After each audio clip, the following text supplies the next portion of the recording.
damos la bienvenida a todas las personas que se nos están conectando, a todos nuestros amigos, hermanos que están acá a través de las distintas redes sociales, las personas que tal vez nos estén escuchando por primera vez.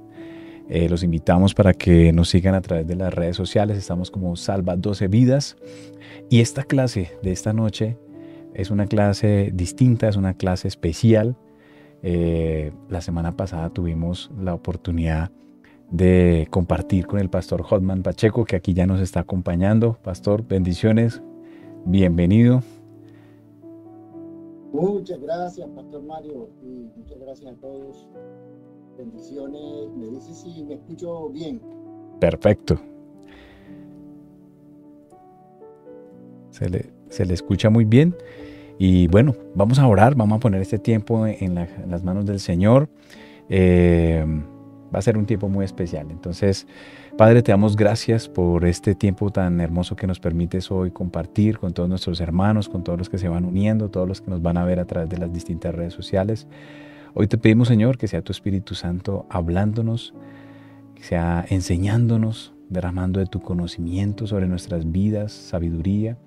Hoy te damos gracias por la vida del pastor Hotman. Señor, hoy lo bendecimos. Te pedimos que seas tú usándolo, Padre, que seas tú poniendo tus palabras, Señor, en su boca y que pueda ser hoy una clase de bendición y de fortalecer nuestra fe, Señor, en tu palabra. Hoy te damos gracias, Señor, por todas las bendiciones que has derramado sobre nuestras familias y te bendecimos, Señor, y bendecimos este hermoso grupo que está aquí acompañándonos en esta noche. Los bendecimos a cada uno de ellos en el nombre del Padre, del Hijo y del Espíritu Santo de Dios. Amén y amén. Bueno, bienvenidos. Aquí ya hay varios alumnos que están acá, otros que se van a ir sumando, otros que la van a ver más adelante. Por ahí algunos me dijeron que estaban en algunas situaciones personales. Pero bueno, hoy la idea es que podamos tener un capítulo, una clase, esta clasecita de una horita, donde podamos compartir y podamos conversar y podamos hablar de lo que es la escatología. Defínase como este estudio que profundiza en los eventos futuros que la Biblia nos ha narrado a través de los profetas, a través de los libros de Daniel, de Apocalipsis. Y la idea es que hoy podamos cada uno traer algunas inquietudes. Aprovechemos al pastor Hotman, que él nos va a compartir y podamos conversarlo como cualquier salón de clase hoy, ¿listo? Y las personas que están tal vez a través de las redes sociales pongan sus preguntas y trataremos en lo más pronto posible responderle a través del chat. Pero los que están aquí en vivo, aprovechémoslo al máximo. Y bueno, yo creo que arranquemos con la primera pregunta de lo más sencillito y seguramente a medida que va avanzando esto vamos a ir poniéndole más sabor a estas preguntas. Lo primero, y esto lo habíamos hablado en la clase pasada, ¿qué es la escatología desde el punto de vista esencial? ¿Cómo lo podemos definir? ¿Qué es, Pastor Hotman? Bueno, Pastor Mario, muchas gracias a todos y sean bendecidos. La escatología, definirla concretamente, es el estudio de los acontecimientos que precederán la segunda venida del Señor Jesucristo y todo lo que tiene que ver con el fin del sistema mundo. Está profetizado en la Biblia muchísimas veces y se divide en dos palabras, ¿no? Escatos y logia, que significa eso, los estudios y la comprensión de todo lo que tiene que ver con los tiempos finales profetizados en la palabra de Dios. Amén. Perfecto. Bueno, con esa base de qué es la escatología, vamos permitiendo avanzar, que cada uno vaya preguntando lo que le inquieta, lo que le confunde, lo que ha meditado y que tal vez uno no ha tenido una respuesta, que en esta noche podamos hacerlo.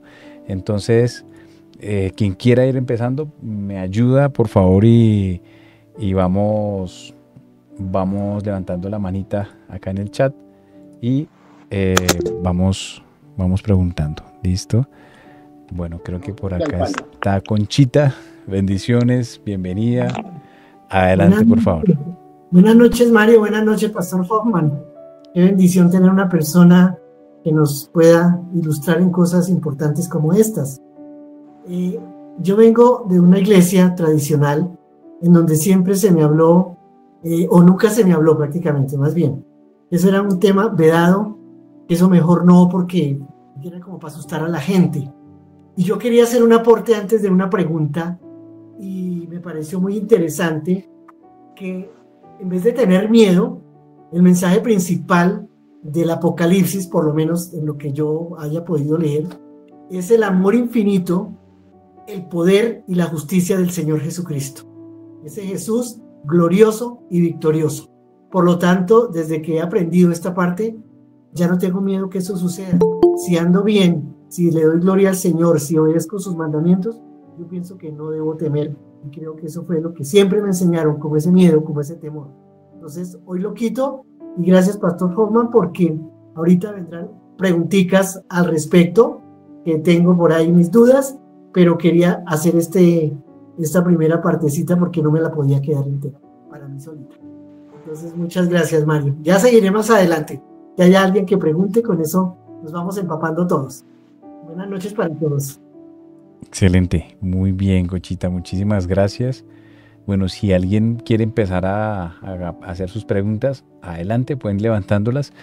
Yo voy lanzando la segunda pregunta respecto a este tema, y es una pregunta que nos la hicieron en el programa respecto al tema de si la iglesia pasará o no pasará por la gran tribulación.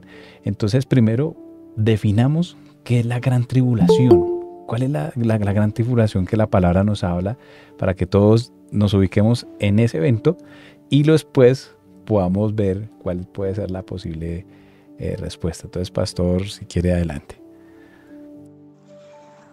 Jesús en Mateo 24, que es el capítulo de la Biblia en donde él interviene de manera más escatológica. Les recuerdo a los que no estuvieron o los que estuvieron también, que Mateo 24 y Lucas capítulo 21 son capítulos paralelos, escatológicos, 100% escatológicos. Y Jesús en Mateo 24 y en Lucas 21 habla de la gran tribulación, por cierto. Él dice allí que no habrá una tribulación como la que se avecina, que si los días no fueran cortados, aún los escogidos no se salvarían, etc. Eso sucedió, esa palabra escatológica, profética de Jesús, se cumplió 40 años después de su muerte, cuando la ciudad de Jerusalén fue rodeada por los ejércitos romanos con el claro fin de destruir todo. Los judíos, como ustedes saben, por los estudios históricos, se convirtieron en focos de insurrección para la Roma que gobernaba el mundo en la época. Y bueno, en la época de Jesús incluso, ustedes recuerdan que había presos que eran líderes de bandas y todo este asunto. Y uno de ellos, incluso el pueblo, lo pusieron a escoger si dejaban en libertad a Barrabás o a Jesús. Él era jefe de una banda de guerrilla. Y se habían convertido los judíos, los hebreos, los israelitas, en un problema para los romanos, que no podían cómo solucionar o no sabían cómo solucionar esos focos de insurrección. Y por eso los mejores generales del emperador fueron mandados para arrasar con la ciudad de Jerusalén. Y varios de ellos la rodearon desde el año 65. La ciudad de Jerusalén fue rodeada, estoy hablando el año 65 después de Cristo, fue rodeada y no cayó hasta el año 70, en septiembre del año 70. Pero durante esos 5 o 6 años, una ciudad rodeada, sin comida, sin agua, sin nada que entrara, la gente empezó literalmente a morirse de hambre y a comerse. Dice Flavio Josefo en sus cartas, en sus libros, que los hombres y las mujeres se comían los cinturones, los zapatos, la tela que encontraran. Y ahí fue donde sucedió el tema que les conté de María de Betesugo, que recién parió a su hijo en ese momento durísimo, y lo asó y se lo comió. Así de sencillo. era su comida. Entonces, esa es considerada para los escatólogos como la gran tribulación, y eso sucedió efectivamente en el año 70 después de Cristo, 40 años después de su muerte, y murieron, dicen los historiadores, alrededor de 1 millón de judíos. Y los que quedaron fueron esparcidos por el mundo entero porque los romanos agarraron la ciudad, destruyeron el templo y ahí se cumplió la profecía de Jesús. Aquí no quedará una piedra sobre otra piedra que no sea derribada. Y escatológicamente está considerada como la gran tribulación sucedida en el año 70 después de Cristo, y eso lo profetizó el mismo Señor Jesucristo.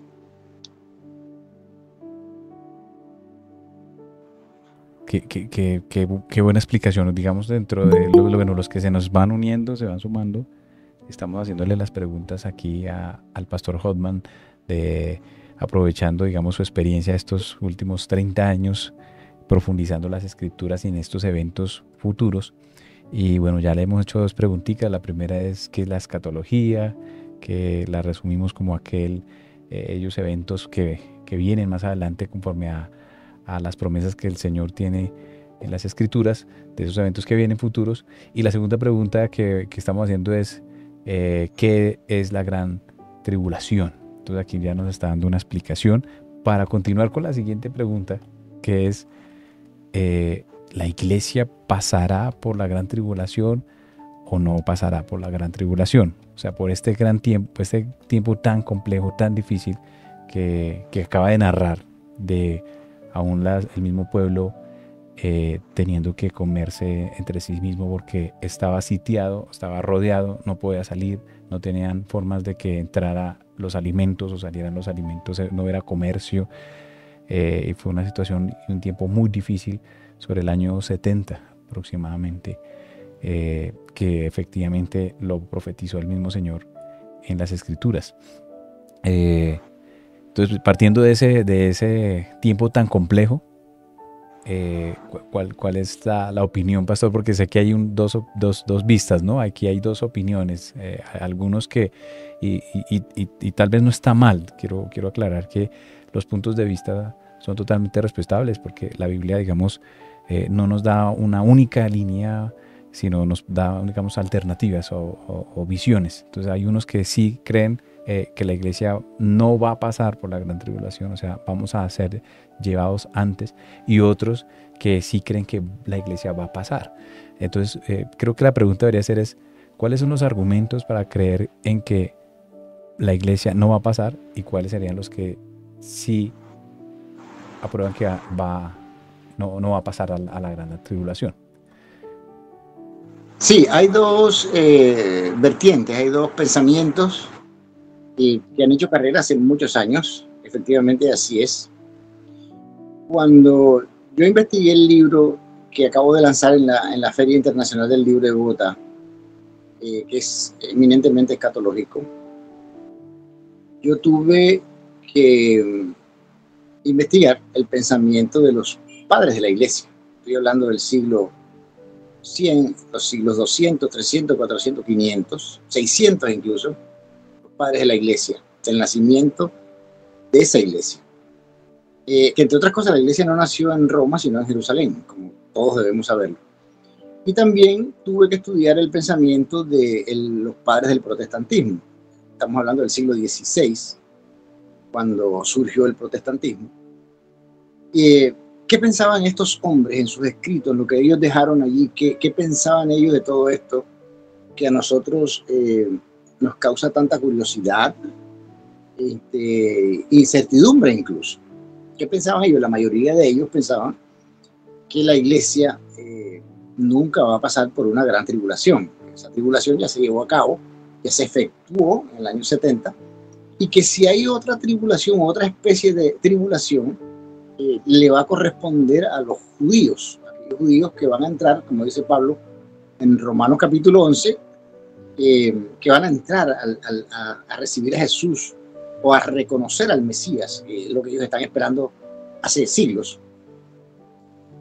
La mayoría de ellos pensaba de esa manera, ese era su pensamiento, así como los padres del protestantismo, muchos de ellos pensaron así. usted y yo, que hemos recibido a Jesús como Salvador personal, que muchos de nosotros hemos vivido tribulaciones personales en nuestras vidas, enfermedades, muertes de seres queridos, pobrezas, carencias, etcétera. Esos son tipos de tribulaciones. Hay tribulaciones personales y hay tribulaciones generales que pasará a una iglesia.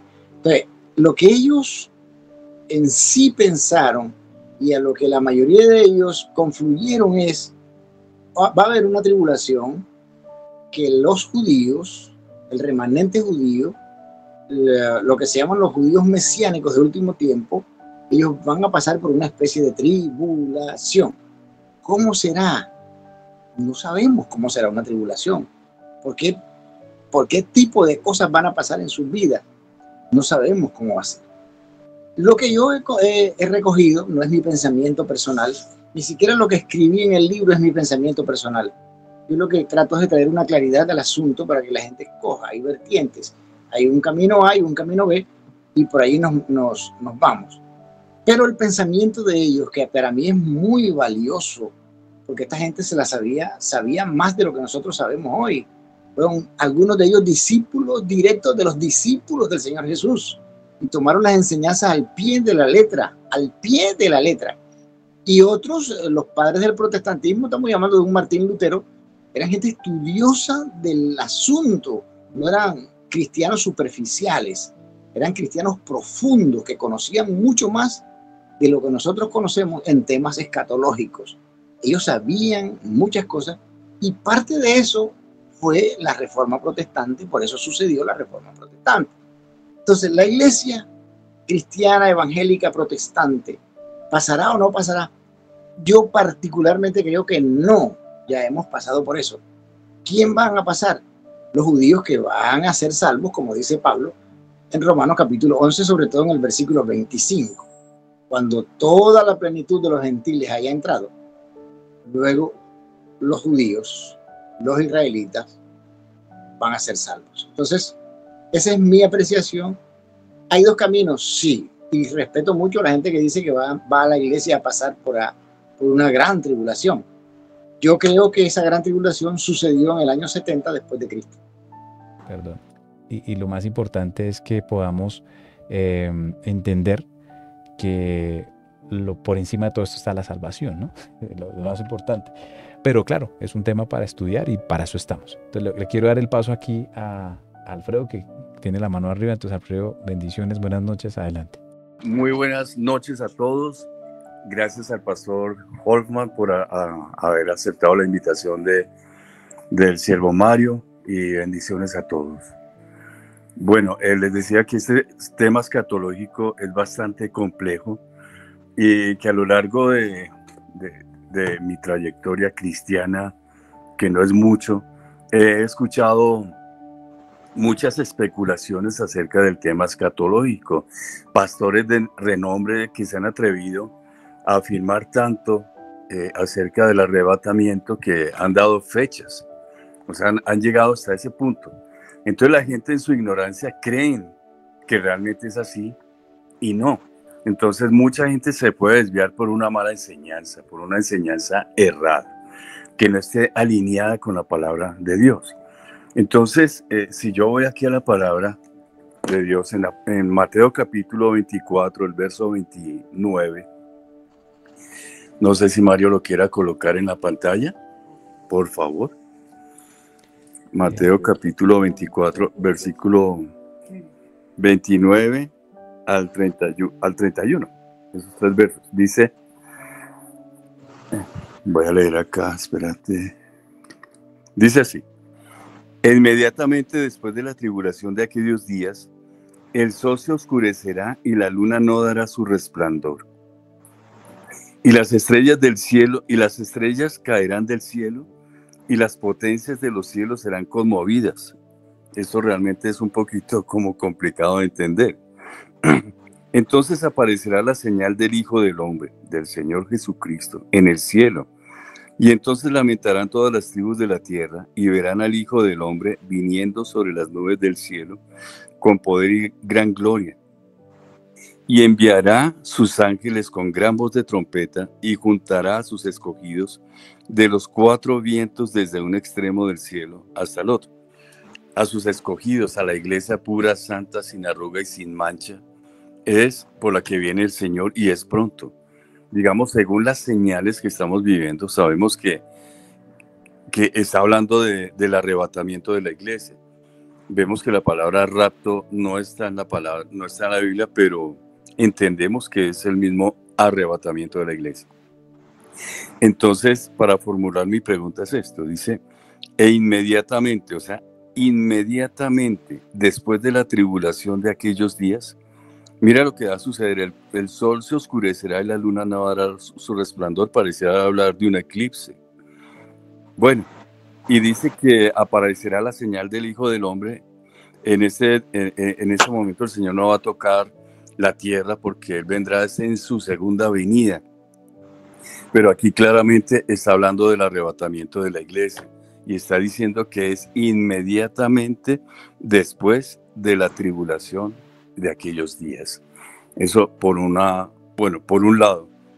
Para redondear aquí mi pregunta, quiero completar acá algo que escribí. Dice, según el libro de Apocalipsis, con base en todo este tema escatológico que es tan profundo y tan complejo, ¿en qué tiempo estamos viviendo según las señales que estamos viviendo actualmente? ¿Sí? Es decir, dice, lo escribe acá, dice, ¿en qué tiempo estamos viviendo según el Apocalipsis? Según estas señales que estamos viviendo, porque el Señor habla de 7 ángeles, 7 trompetas y 7 copas de la ira de Dios. Entonces, por ejemplo, cuando el Señor habla en Mateo 24 que los días serán acortados, vemos como ya estamos a mitad de año, en menos de nada. Vemos como la sodomía se ha aumentado, como ya el diablo está envenenando al ser humano y volviéndolo como en los días de Sodoma y Gomorra. Estos sucesos o acontecimientos provocan y despiertan la ira de Dios, los juicios de Dios. Entonces quisiera saber por qué, aprovechándolo a usted, Pastor Hoffman, porque es un tema que casi no se trata, realmente no se trata mucho en las iglesias. Y se habla mucho de la santidad, que es necesario estar preparados para ese tiempo, y sabemos que las señales están cumplidas, pero este es el principio de dolores, lo que estamos viviendo. Es tribulación, porque tengo entendido que la gran tribulación es cuando están poniendo ya, implantando el chip del 666, etcétera, etcétera. Bueno, es más o menos así. Quisiera saber qué quiere decir eso en Mateo 24, 29 y las otras cositas que toca de Apocalipsis. Muchas gracias.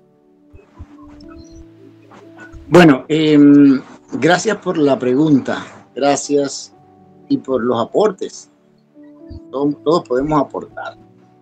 ¿En qué tiempo estamos viviendo? Particularmente, y yo lo hago en base a las investigaciones que he hecho por más de 2 décadas en el tema escatológico, estamos en el fin del tiempo final, en el fin del fin. La Biblia, según lo que muestra, y las profecías que ella contiene, dice que Jesús inauguró con su primera venida el tiempo del fin. Y eso, pues hay muchos versículos que hablan del tema en el Antiguo y en el Nuevo Testamento. Daniel, el libro de Daniel, cuando Daniel el profeta termina de escribir el libro, Dios le ordenó que lo sellara. El libro quedó sellado y durante ese lapso de tiempo, tal vez un poco más de 500 años, nadie leyó Daniel. Absolutamente nadie, porque Dios le había dicho, sella el libro hasta el tiempo final. Ustedes lo pueden encontrar ahí en el capítulo 12 de Daniel. Cuando Jesús empieza a hablar con sus discípulos, que va y les dice y le toca el tema de Daniel, el que le entienda, Daniel, él se refirió a Daniel. Cuando él se refiere a Daniel en su profecía de Mateo 24, lo que él está diciendo es he roto los sellos de Daniel y ustedes están autorizados para leer Daniel y comprender el tiempo final. Entonces se cumple ahí una profecía que dice que Daniel iba a estar sellado hasta el tiempo final. Cuando Jesús llega y lo rompe el sello, Jesús inaugura el tiempo final. Ahora, muchos cristianos decimos, bueno, pero 2000 años después y seguimos en este mismo asunto, Jesús inaugura el tiempo final y ha pasado muchas cosas, claro. Dios no se mueve en nuestro espectro, en nuestro tiempo, en nuestro espacio. A Dios le importa un comino el tiempo en que nosotros vivimos. Es su tiempo, es su espacio, son sus profecías, no las nuestras. Y por eso, como decía nuestro amigo, nuestro hermano que acaba de intervenir ahorita, en la escatología se han cometido muchos errores, porque es una línea muy delgada que puede llegar a la especulación que termina en la mentira. Entonces, yo me he leído muchísimos libros escatológicos donde señalan a un personaje como el anticristo y con nombre propio, y terminan recogiendo los libros porque ese personaje murió y no fue el anticristo. Hay que tener mucho cuidado cómo se estudia la Biblia en los tiempos escatológicos, porque se cometen muchos errores. Se siguen cometiendo. Usted entra a internet y va a encontrar de cuánta cosa diciendo que el Señor dijo que el 29 de febrero se iba a acabar el mundo, y no podemos hacerlo. La misma Biblia lo dice, no sabemos el tiempo ni las sazones. Ahora, ¿qué nos dejó Dios ahí? Bueno, detalles, cositas para ir armando un rompecabezas, pero no nos podemos atrever a decir que hay ya una fecha puntual para que el mundo termine o que Jesús venga por segunda vez. Porque hay cosas que no han pasado todavía. Faltan muchas cosas por suceder que puede que se aceleren. Es lo más probable. ¿Que estamos en el fin? Sí.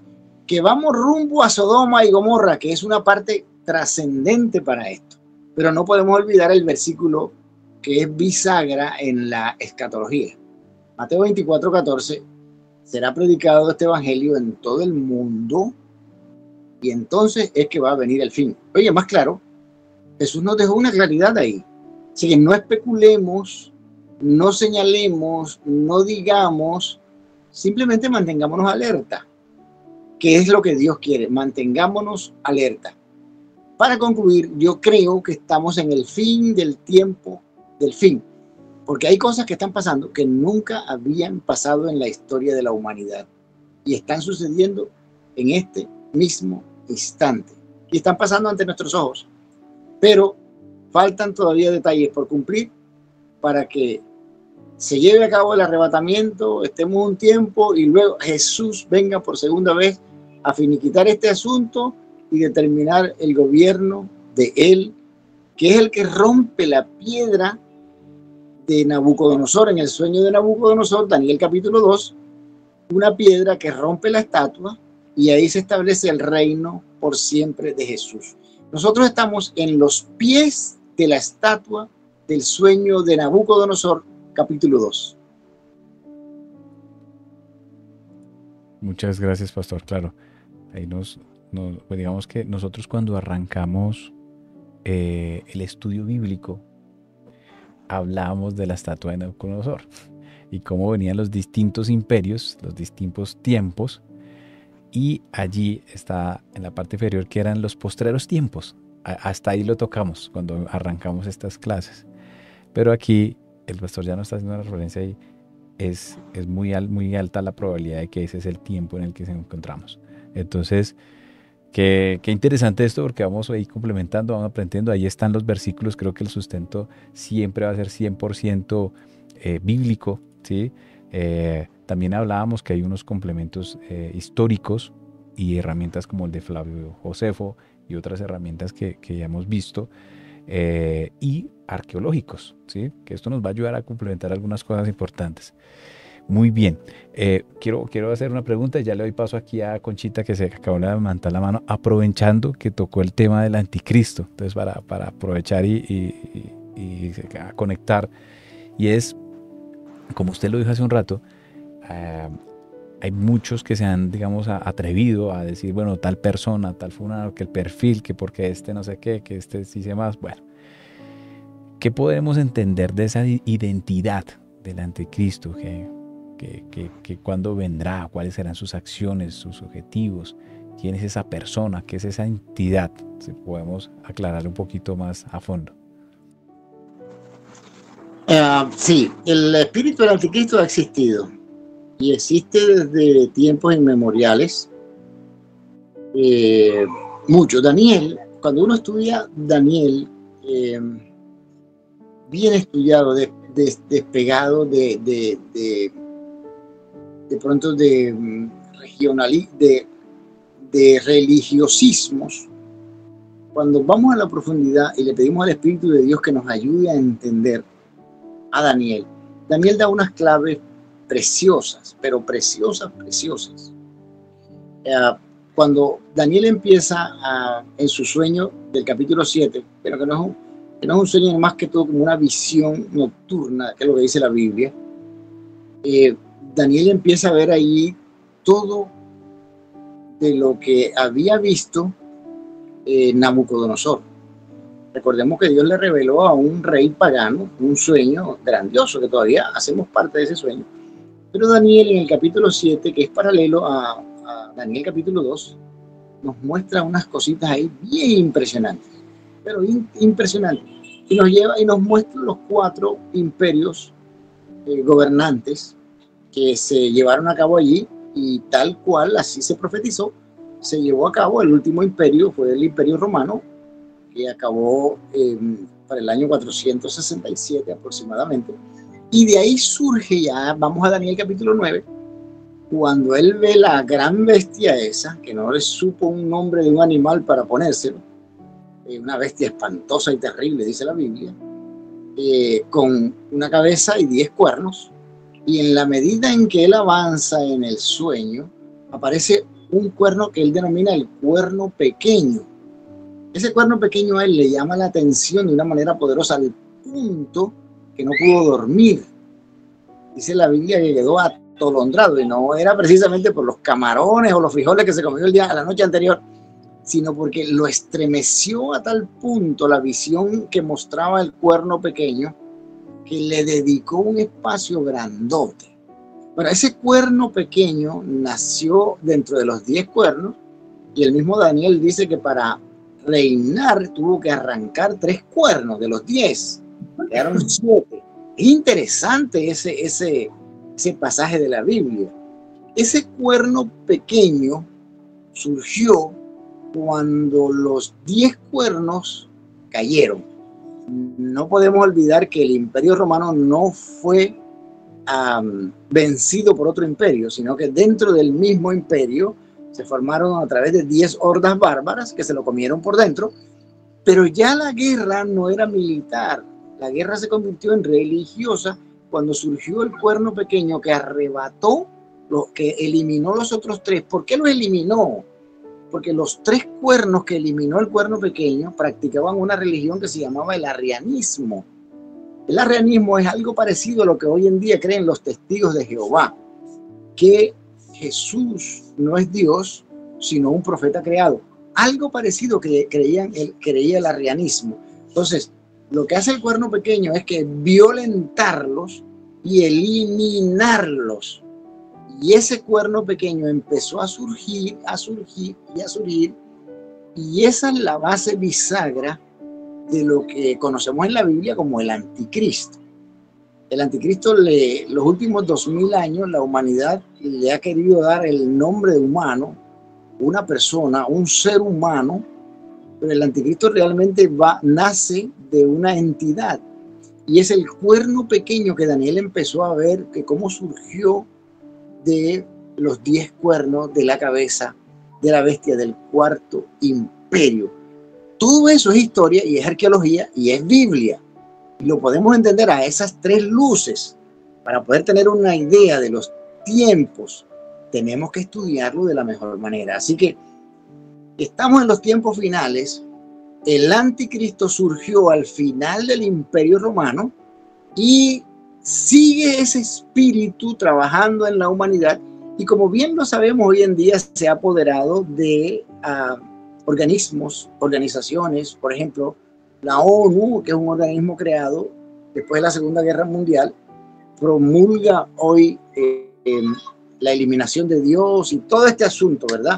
Las ideologías políticas en las que estamos, la ideología de género, la comunidad del abecedario que está haciendo un daño terrible. Todo eso lo que va a hacer es acelerar, agilizar la segunda venida del Señor Jesucristo y pues va a suceder lo que sucedió en Sodoma y Gomorra. Todo eso es lo que narra la Biblia con las trompetas, con lo que se derrama, todo eso. Obviamente nosotros no pasaremos evidentemente por unas cosas así, pero la humanidad que ha despreciado a Dios, o sea, que queda allí, sí va a suceder, sí va a pasar por este tipo de cosas, y ahí lo tenemos claro en la Biblia. No, la Biblia es tan clara en las profecías que cuando usted la estudia, usted se impresiona de la exactitud de cómo se cumple la profecía que se dijo.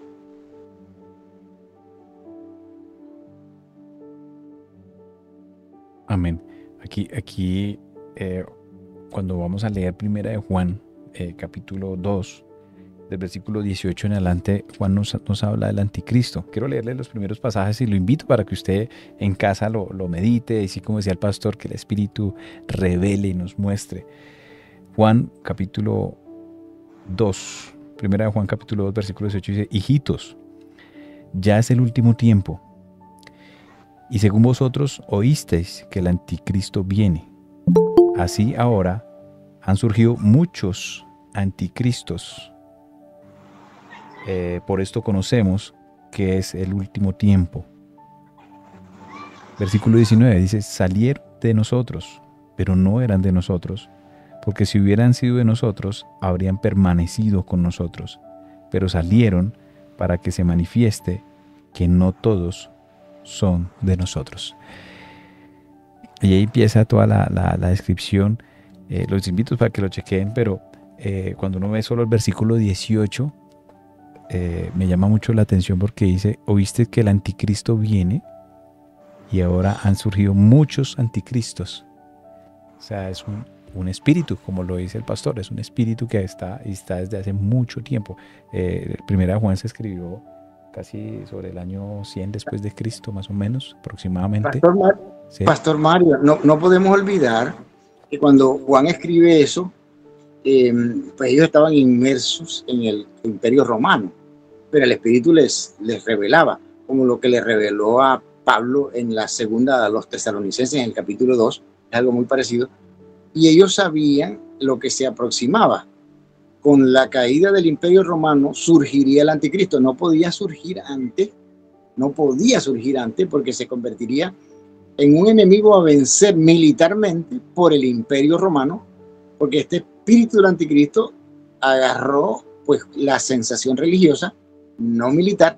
Utilizaba ya después el tema militar, por ejemplo, cuando Constantino se mudó la capital a Constantinopla, ya ahí se empezó a formar todo el asunto en el 325, pero todavía el Imperio Romano continuaba, ¿no? No podemos olvidar que el Imperio Romano desaparece como tal en el 437, y así está estipulado en los libros de historia. Y ahí surge el espíritu del anticristo. Ahí surge con poder el hombre que Constantino había dejado en Roma para él mudarse a Constantinopla, que es Istambul hoy en día, ¿verdad? Ese espíritu surge de allí. En esa época surge, lamentablemente para la humanidad, lo que se conoce hoy en día como la Iglesia Católica, Romana, Apostólica, que tomó el poder de los Césares y lo transformó en una religión poderosa. Y hoy en día el Papa es el magistrado más importante del mundo, y a través de la historia lo ha sido. Por eso es bien interesante, y ojalá ustedes puedan obtenerlo, el libro que Dios me permitió investigar y escribir y lanzar. Cualquiera que lo necesite, ahí está disponible. Listo, pastor, muchas gracias. Y también es pura historia, sí, pura historia. Así es. Así es, así es. Maravilloso. Ese contexto, porque pues la carta, en este caso la carta de Primera de Juan, entenderla en qué momento fue escrita y a quién fue dirigido y cuál era su propósito. Y no sacar un verso de fuera del contexto, sino que esté alineado en lo que el Señor nos está hablando con el propósito de la palabra. Solo quiero cerrar con esto para darle paso aquí a Conchita, que ya creo que se le cansó la mano. Ya le doy la palabra. Y es Primera de Juan capítulo 4 versículo 3. Dice: y todo espíritu que no confiesa que Jesucristo ha venido en carne, no es de Dios. Y este es el espíritu del anticristo, el cual vosotros habéis oído que viene y que ahora ya está en el mundo. Haciendo referencia. Pastor Mario, antes de darle el paso a Conchita, hay que hacer dos claridades. La palabra anticristo, como lo explicamos la vez pasada, tiene dos significados. El que se opone a Cristo y el que se pone en lugar de Cristo, para engañar, evidentemente. Y la otra precisión que quería hacer era... No, esa se me fue. No sé a dónde la metí. Bueno, listo. Ahí ahorita si recuerda la vamos viendo. Pero bueno, estamos en esta tercera pregunta que es respecto al anticristo, que va a estar bastante interesante. Conchita, bendiciones. Adelante, por favor. Listo, sí me gustaría que me colaboraran en esta parte que siempre tengo en mi mente. El arrebatamiento de la iglesia dice que será en un abrir y cerrar de ojos. Viene Jesús a llevarse lo suyo, viene a llevarse a su iglesia, ¿sí? Lo dice en Primera de Tesalonicenses 4:17. Y cuando venga Cristo a poner ya su pie en Jerusalén, dice que todo ojo lo verá. Entonces no sé si estoy mal encaminado. Cuando Él venga por su iglesia, nos iremos, y dice ahí que los que estaban en Cristo resucitarán, y se van todos, y se va un tiempo, y otro medio tiempo, creo que dice así la palabra. Y ya después, cuando Él viene con esa iglesia que se había llevado, ya a poner su pie aquí. ¿Estoy mal encaminada? ¿He entendido mal? O por favor me aclaran esa parte, que tengo esa preguntita para que me la absuelva, Pastor Hoffman. De pronto estoy mal ubicada, de pronto estoy en el lugar equivocado, de pronto estoy bien, porque yo digo, uy, que yo quiero que cuando venga el Señor a llevarse a su iglesia, yo me quiero ir en ese paseo, yo no quiero quedarme. Conchita, tienes una invitación en primera clase, no te preocupes por eso. Mira, así como tú lo hablas, así está en la Biblia, hay un orden de sucesos. No es a la loca, no es vamos a ver qué pasa. Oh, un momentito, se me cayó esta cosa. Aquí estoy de nuevo. Por estar moviendo mis manos. Ahí está. Es decir, tiene un orden lo establecido por Dios. Dios es un Dios de orden. Y así debemos ser nosotros, entre otras cosas. Jesús va a venir, va a suceder un arrebatamiento, efectivamente.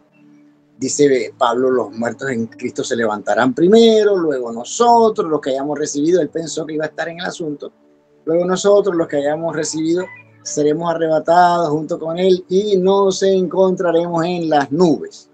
Todos los que estamos aquí tenemos tarjeta de invitación para eso. La Biblia también habla de un milenio en el que hay varias creencias con respecto a un milenio. Si es literal, si es simbólico, etcétera, etcétera. Total, la Biblia dice un milenio, y como uno entiende un milenio, pues son 1000 cosas, en este caso 1000 años. ¿Qué va a suceder en esos 1000 años? Pues imagínate qué puede hacer uno en 1000 años.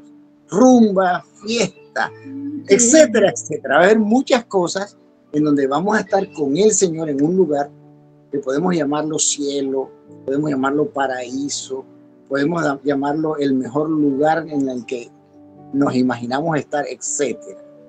Ahí va a haber algo y se va a establecer lo que va a ser el gobierno, etcétera. Se va a hablar de la vida de las personas, no para juzgarla, porque recuerden que hay 2 juzgamientos, hay dos. Una que llama Apocalipsis, la muerte segunda, etcétera, donde los no salvos van a estar inmiscuidos en el asunto. No hay oportunidad, la oportunidad es en la tierra, no después. Entonces todo eso va a suceder, y sí va a venir Jesús con su iglesia ya establecida, después de pasar muchísimo tiempo con él, a el cielo nuevo, la tierra nueva, que Pedro dice eso. Ojo, no vamos a ver lo mismo con estos calores brutales, con esos fríos impresionantes. No, vamos a ver un cielo nuevo, una tierra nueva, donde la Biblia nos enseña incluso que los niños jugarán con el cachorro de león, etcétera. Son cosas que van a pasar realmente, en donde la naturaleza con nosotros se va a reconciliar y vamos a tener la vida que siempre se tuvo, y el ejemplo de eso es el paraíso donde Dios estableció a Adán y a Eva. Todo eso va a suceder, todo eso lo dice la Biblia, es cierto. Cuando venga Jesús con su iglesia a establecer su gobierno, su reino eterno, ese de la piedra que parte la estatua en los pies, ese es el reino establecido. Ahí va a haber una batalla que la Biblia la llama la batalla del Armagedón. Van a venir los enemigos de Dios en cabeza de la serpiente antigua que se llama Diablo y Satanás. En ese tiempo el diablo, Satanás y toda su gente ha estado en contubernio en cómo vamos a vencer a Jesús. Esa, entre otras cosas, ese tiempo que ellos van a estar aquí haciendo y deshaciendo sin nosotros, va a ser una preparación para esa batalla. Pablo la resume como que el Señor sacará de su boca una espada y eliminará por siempre a Satanás. Ahora, no podemos olvidar muchas cosas.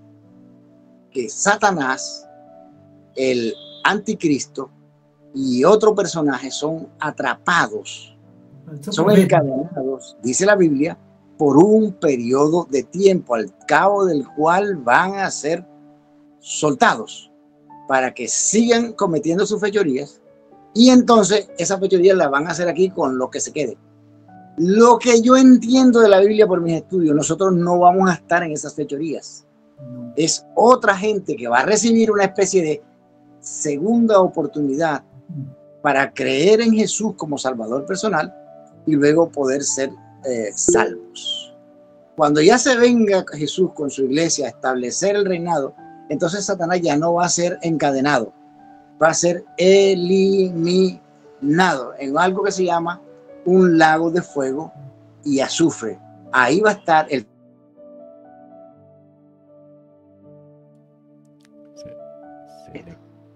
Hay algo que Pablo llama la apostasía, que era la idea de ahorita, Pastor Mario. La apostasía, ¿qué es la apostasía? La apostasía es la negación de la verdad, simplemente. La negación de la verdad, negar a Jesús.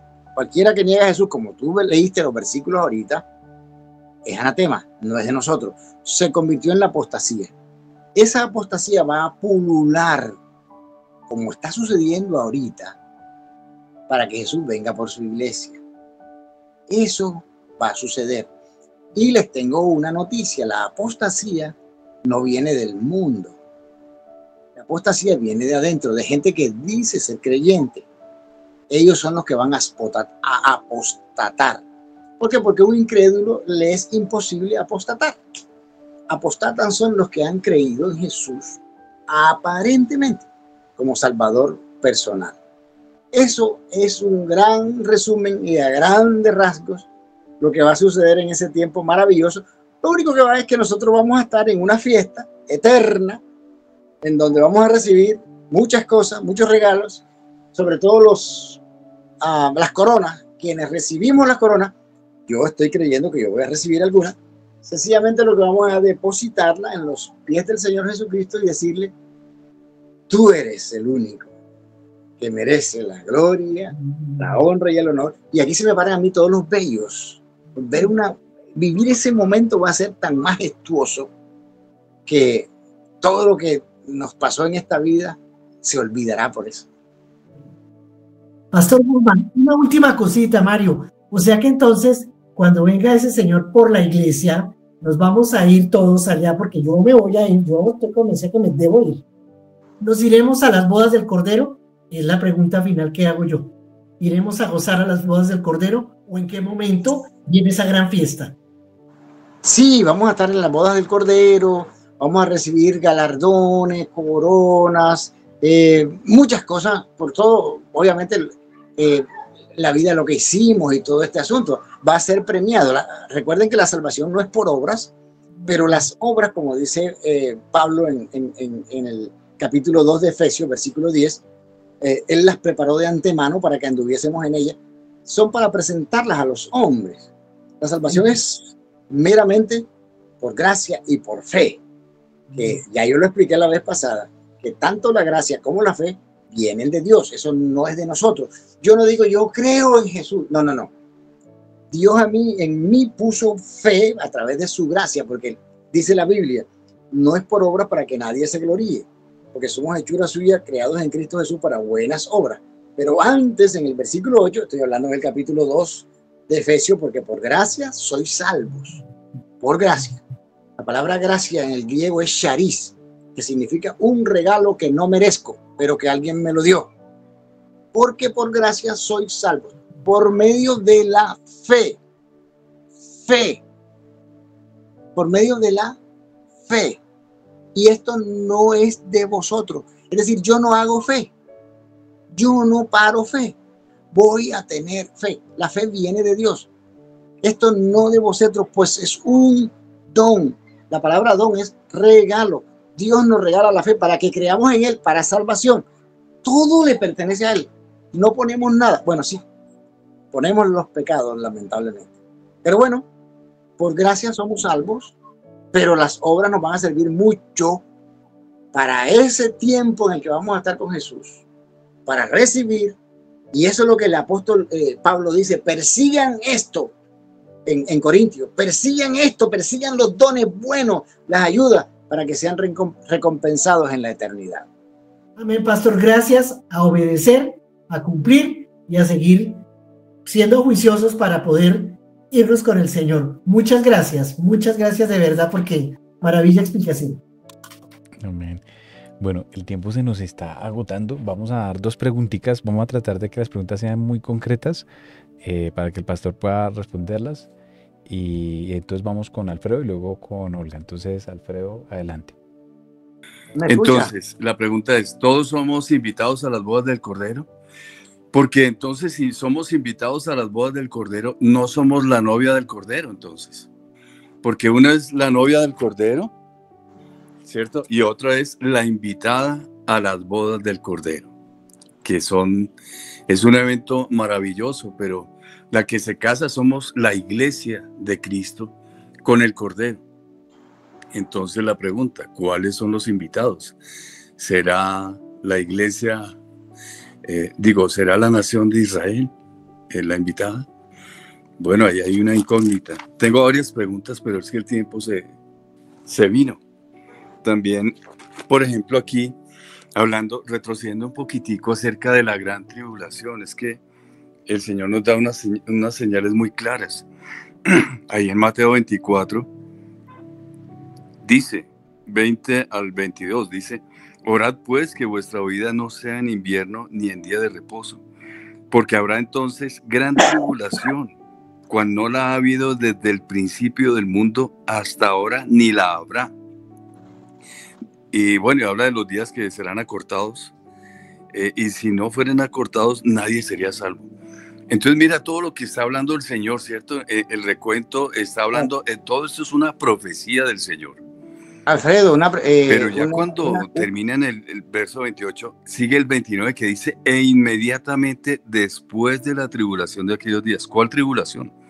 La de Mateo 24-21. Habrá gran tribulación, cual no la ha habido desde el principio del mundo hasta ahora. Y se imaginan la gran tribulación cuando cayó fuego del cielo y consumió a Sodoma y a Gomorra. Y va a ser algo impresionante, peor que el acontecimiento que sucedió en Sodoma y en Gomorra. Pastor Mario, ¿me escucha? Yo le escucho. Yo le escucho bien. Si quiere, Alfredo, no sé si me estás escuchando. Ahí están las 2 preguntas que ya Alfredo nos estaba diciendo. Entonces, si quiere, vamos. Precisión. ¿Me está escuchando, Alfredo?